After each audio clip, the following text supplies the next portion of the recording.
So a broad, multi-sectoral and coordinated response is required by Nigeria internally and regionally to sustain the economy, recover the losses under the pandemic, and grow the economy towards sustainability. And that was the concluding part of the executive summary of the newly released 74-page Nigeria policy roadmap written by Nigeria's acting chief trade negotiator and the director general of the Office for Trade Negotiation, Victor L. Liman. He joins me now from our Abuja studios to highlight key areas of the document in this three-part conversation. Good evening, sir, and thanks for coming. We appreciate your time.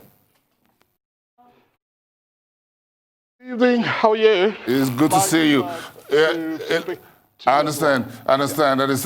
Just breathe in and breathe out. We understand what it takes this time to be in a public office. So we understand. We appreciate your time coming through, despite the very short notice we gave you. We really appreciate that.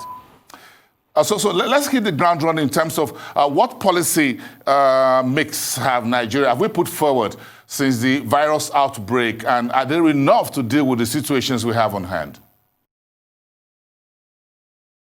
Yeah, first of all, let me greet all of you in the studio and thank you for having me. The pandemic, no one ever expected a pandemic, as a matter of fact, and so it's upon us. We need to be able to deal with it sensibly, coherently, and in a focused and coordinated manner. I think that's very important, so that we don't seem to respond in an haphazard manner. There's need for coherence of the policies, be it trade policy, be it health systems, be it digital economy and all of that. So there is need for that. Having said that, I would say that we do need sustainable cooperation across Africa. If there is anything that we need more in Nigeria, in the ECOWAS region, or at the continental level, we do need to cooperate more in the area of trade, in the area of policy convergences, in the area of regulatory convergences, in the area of standards harmonization, in the area of policing, in the area of customs, cooperation and mutual administrative assistance, in the area of ensuring that we get things right, particularly in manufacturing, in services, and all of that. And then we also need to look at issues on visa on arrival. Nigeria already has that on free movement of persons in Africa. Nigeria has that. And I think other countries in Africa, they need to also follow the step of Nigeria in an indiscriminate manner, without discriminating against any nationality within the continent, or even at the regional level, which is the ECOWAS region. We also need to ensure that we operationalize even much better the ETLS, ECOWAS Liberalization Scheme, by ensuring that we allow huge free movement of goods, huge free movement of persons, by ensuring that we remove illegal roadblocks, illegal structures, both on the road, and ensuring that hard and soft infrastructure are in place, and making Nigeria more competitive, ensuring that... Victor Liman is joining us after the break to continue this conversation, which is a three-part around Nigeria's new policy arrangement. Liman, quick one before we take this break. What needs to change when we talk about Nigeria's trade and foreign policies? What needs to change when the foreign trade, the Nigerian foreign policy and trade policy, as well as national security? I think there are linkages here. If you have a robust trade policy, you are going to be able to grow your economy, and in growing your economy, you are going to be able to create jobs. And in creating jobs, you are going to be able to enable the growth of your GDP and, of course, the welfare enhancement. So when people become more productive within an economy, there is less friction. People become less traumatic. And so Liman, yes, go ahead. I have a question, a quick one I want you to think about for just about 2 minutes when we take a break. Thinking, new strategies, new actions that we need to tackle insecurity as part of our trade and foreign policy. That's after the break.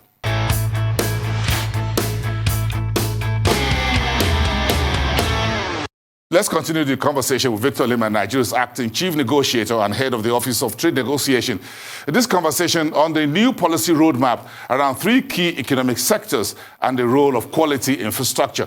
Mr. Liman, thank you very much for standing by. Let's continue from where we stopped. Really, I was asking what new thinking, strategies, and actions are needed to tackle Nigeria's domestic insecurity, and why is this very important when we discuss trade and foreign policy? Foreign policy. Yes. Yes. Thank you once again for having me. I think first of all we need to have a healthy interest-focused foreign policy. Having foreign policy for foreign policy's sake, I don't think pays anyone. If you look at how developed economies, how they formulate and implement and pursue and drive their foreign policy. Their foreign policies are specific, are subject-specific, matter-based. They developed economies wouldn't want to really have any form of partnership with you, in quote, partnership with you, if they don't have anything to benefit therefrom. There must always be an underlying factor. Something must drive that foreign policy interest. And secondly, too, you must link your foreign policy to your trade policy. For instance, I mean, why do we have a foreign, say, an Asian-based or Asia-centric foreign policy? What do we derive from that relationship with Asia? What benefit do we derive from China? Is it a one-directional relationship or is it a reciprocal relationship? Because if it's a one-directional relationship, then we don't need to engage with that. We need to be able to have a sit-down with countries that we want to have partnership and say, and say, you know what we need is an equal-based partnership. You treat me as an equal. You don't treat me as a beggar. I am not coming to beg for food or beg for money. I am saying that if you want to have access to my own country, to my market, I need to have equal access to your own market. When a businessman come to your country, you have to treat them with respect as much as I treat your businessmen with respect. They need to have the same national treatment. They need to be given the same kind of access. They need to have equal protection, human rights protection. You need to be able to protect their intellectual property rights. You can't tell them to forcefully deposit or disclose their intellectual property rights or patency. So this is, and also you have to also look inward within Africa. Africa, okay, let me start with ECOWAS. ECOWAS trade, unfortunately, hovers between 8% and thereabout. Nigeria trade with ECOWAS is between 8% and thereabout, which is unfortunate. And then intra-Africa trade, it hovers between 15, 16, 17%. And that is poor. So therefore, what we need to do is to come back and to look inward and say, you know, we need to be able to boost ECOWAS, intra-Africa trade. We need to move from 16, 15, 17% to about 50-something% intra-Africa trade, 60-something% intra-Africa trade, 80-something% intra-Africa trade. Apart from that, we need also to support the made in Nigerian goods, Mr. President's policy on made in Nigerian goods. We need to consume our own goods. We need to be more productive. We need to be able to build capacity. We need to be able to build hubs where, in order to be able to scale up production in areas such as textile, in areas such as even other kinds of consumable, including automobiles. Those are the things that we need to do. Liman, So I noticed in the document, in the policy roadmap, that security was a major point. So that's my question, really. How critical is this, and are there new strategies or thinking that we can bring on board? And why is this very critical as we try to get a new roadmap on the economy? I'm making is that if you have enough jobs that engages your youth population, there'll be less restiveness. That's the point I'm making. So the point I'm making is that you need to be able to create jobs. You need to be able to facilitate and put sound policy interventions in place. Palliatives are important, but people do not need to wait for palliatives all the time. What government is about is to put the right policy framework in place that would therefore instigate growth, generate growth. By generating growth, I mean instigating the direct domestic investment, instigate FDIs that would instigate more activities within the economy, so that people can then have young people can become gainfully employed. Nigeria would have the highest number of youth population in the year 2025 and 2050. So that means we have a strong workforce, but we also need to be able to absorb this workforce. So if you're having that is where if you're having security issues in Nigeria, so you need to be able to accommodate the youth. You need to be able to have them engaged. So that's the point I'm making. So this huge workforce need training. That will need quality education, and we find out that most of them are in the informal economy. We'll put this together, and including women empowerment. We want to have your answers after the break.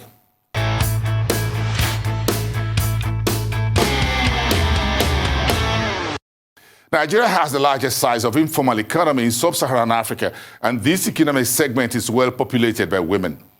I'm putting a few questions around this now to Victor Liman, the head of the Office of Trade Negotiation and the country's acting chief trade negotiator.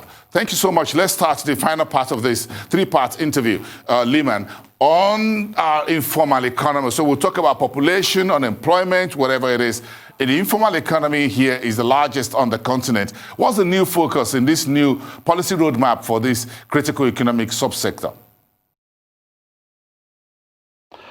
The focus should be, first of all, capacity building. You did mention education. I think we need to have a new thinking when it comes to education. We place so much emphasis on reading and memorizing the things we read in universities and in schools. I think we need to have a thinking vocational education system that allows people to learn trade. I actually like what is going on now. When people come out from university, they now go for vocational training. I've seen young youth corpers these days they go to learn fashion, they study or shoemaking or soap making also. So I think we need to diversify away from that, just going to university and having a formal education, and look at vocational education.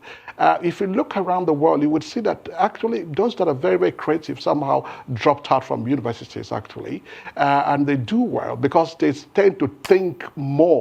They tend to break away from that sort of formal thinking. 1 + 1 is 2, 3 + 3 is 6. That sort of education that you have to memorize things into your mind. So I think we need to break away from that. Having said that, you also have to look at how to try and formalize the informal sector.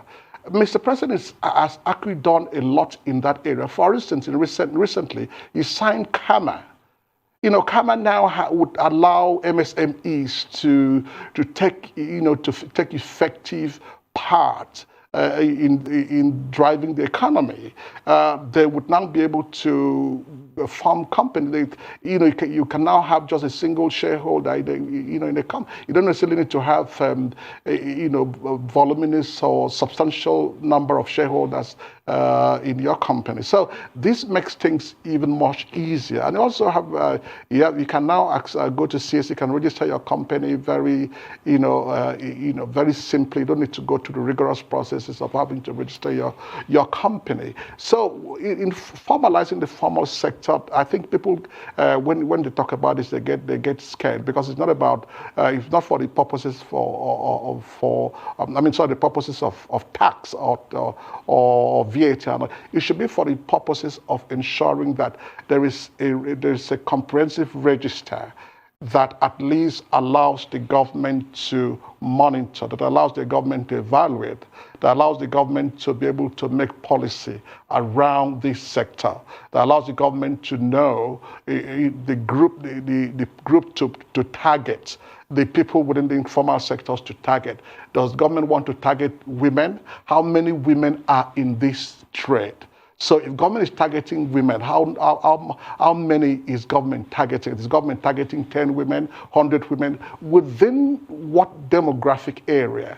So until government is able to have access to this kind of data, therefore it becomes difficult to make policy around informal trade, around MSMEs, because if you have one woman trading here and then trading, and you don't have they don't have, for instance, TIN number, TIN number, or what you call the what is it called now, the biometric, the BVN, so you are not able to track them.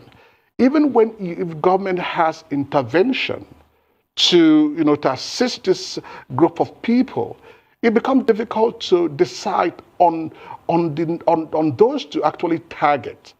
Again, you also need, if you are going to allow them to have access to credit, to finance, how do you get them to pay back your money? So formalizing them in a way would allow the government to actually follow up and evaluate and understand and make policy around that, the data that they have. So, yes, Director General, this 74-page document, policy roadmap, where does it sit in within the existing roadmaps and economic policies we've had before? Who warehouses it? Who implements it? And what are the measurements?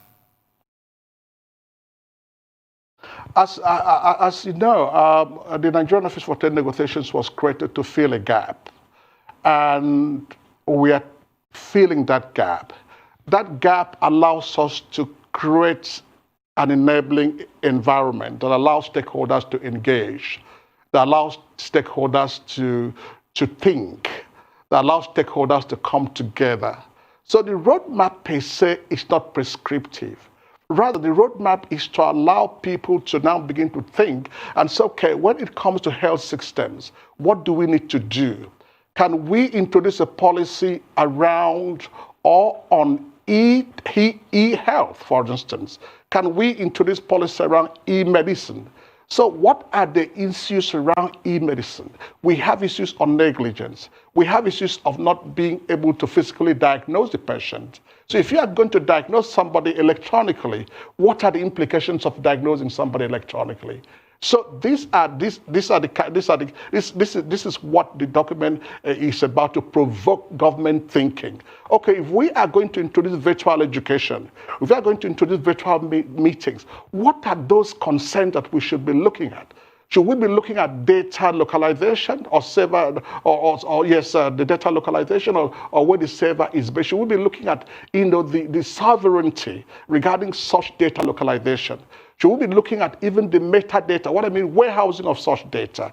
Because now you have, this is a growing sector. Virtual meeting, teleworking, telemedicine, telepharmacy, and all of these things. But there are growing concerns, very valid concerns that needs to be addressed. So what this document is about, it's not about making policy. No, we don't make policy for Nigeria. As the chief trade negotiator for Nigeria, what I do is to be able to provide some level of intelligence. What I mean by intelligence here, I mean trade guidance For instance, what do we need to do in terms of e-commerce? Yes, e-commerce is important for us to have e-commerce, but again, we also need to think of logistics. We also need to think of, do we have coherent, coordinated address systems? We need to think about issues of road networks. We need to think about issues of fraud, cyber crimes. We need to think about issues of security and all of that. So this is what the document is about. So the document is also about, okay, what do we really need? How do we need to frame our trade policy? Like I said, trade policy is not a standalone policy. Trade policy cut across all sectors, because there is a trade component in defense, there's a trade component in health, there's a trade component in banking, there's a trade component in education, there's a trade component in health, and we've seen that during this pandemic. So therefore, if we must have a trade policy, then the trade policy must be all-inclusive and coherent. It must not be haphazard. Somebody running there and say, I'll introduce one thing here, another person runs and introduce something there. In the end, you are not able to provide governance and direction and leadership, because there are haphazard interventions that are not sustainable. So you need to be able to ensure that whatever interventions or whatever policies that you're putting in place are sustainable and they are coherent, and you also need to be able to tell them along the lines of having an ambition. What goal do you have with this intervention? Is this intervention just a one-off intervention? If it's a one-off intervention, what do you hope to achieve with such one-off intervention? Director General, it's not. Yes, go ahead. May I respectfully cut in here? We have about 2 minutes left, and I want you to address these two issues very quickly. The land border closure, what's the thinking and discussions within the government as to when the land borders will be reopened for trade, and when are we likely to sign on finally and ratify the AfCFTA? What more needs to be done? What the pandemic has done is that this pandemic has given us the room to interrogate and engage and look at the issues that we need to address in order to ratify. We are almost there, and very soon we are going to ratify. And Mr. President is favorably disposed to ratification of the AfCFTA. Like, if you recall, when he signed that agreement in Niamey on the 7th of July 2019, he directed that certain things, there should be enough safeguards.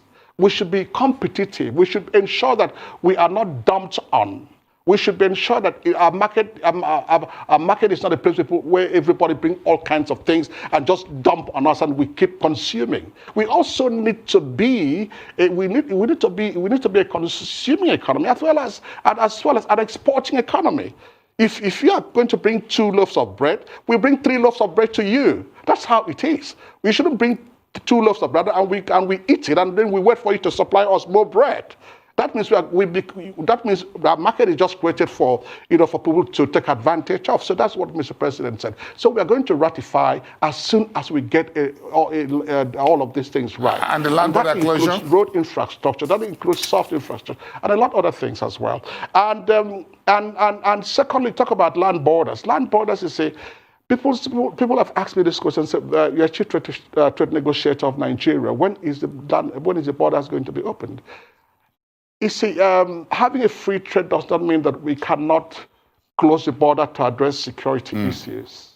Okay. Particularly when it comes to territorial integrity of the country. Okay, thank you so much. You look at the Boko Haram that we are facing. Some of these people come from outside of Nigeria. Thank you so much. They come from, and so we need to be able to ensure that Director General, our borders are protected. Director General Victor Liman, thank you very much. We appreciate your time, Nigeria's acting chief trade negotiator. We thank you for your time this evening.